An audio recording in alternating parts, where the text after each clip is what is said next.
Hello guys, kasama ko ang Maot.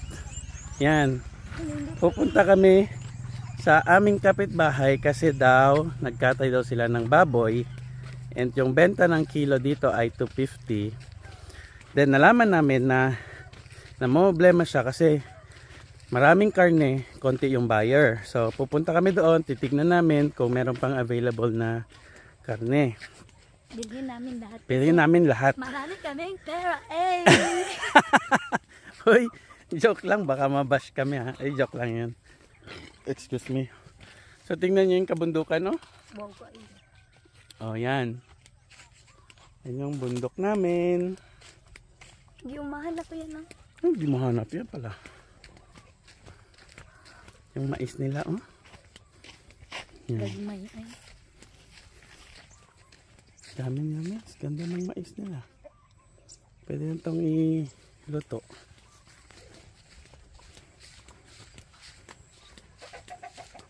Ayo! Agi lang me. So makikiraan lang tayo dito guys. Diyan sa bahay na yan. Dito tayo dadaan sa gilid.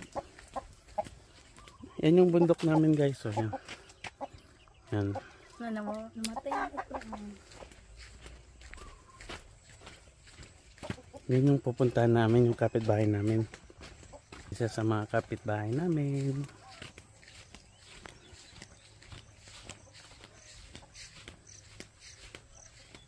Ah, grabe man.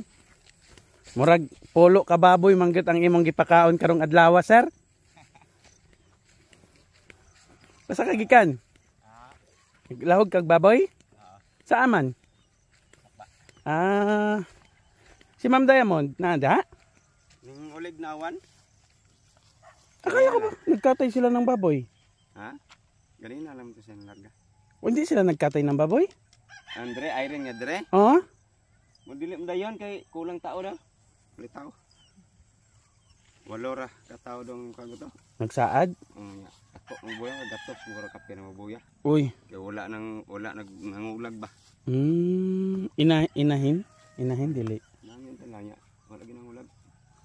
Bot naman sila da. Ang dami nilang kambing guys, oh. Doon pa, oh.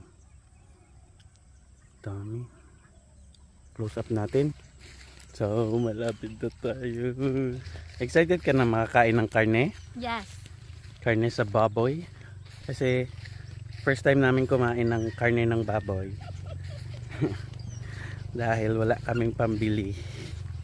Mahirap lang kami. Mahirap lang kami.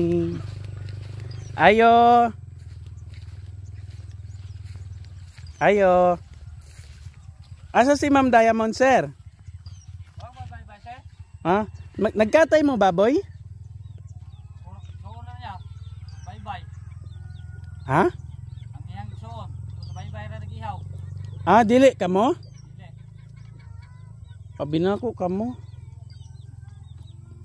Suon sa bye-bye kanina sayo. Ah, so wala na to. Wala na tingali to ron. Kaya ako naman.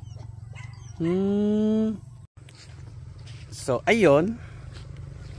Wala silang baboy na kakatayin. Kaya, uwi tayong luhaan. Luuya sa Pasko, oy. Way baboy. Yan. Ito yung view namin dito. Yan, simple lang yung buhay namin dito sa bukid, mga kwatsero.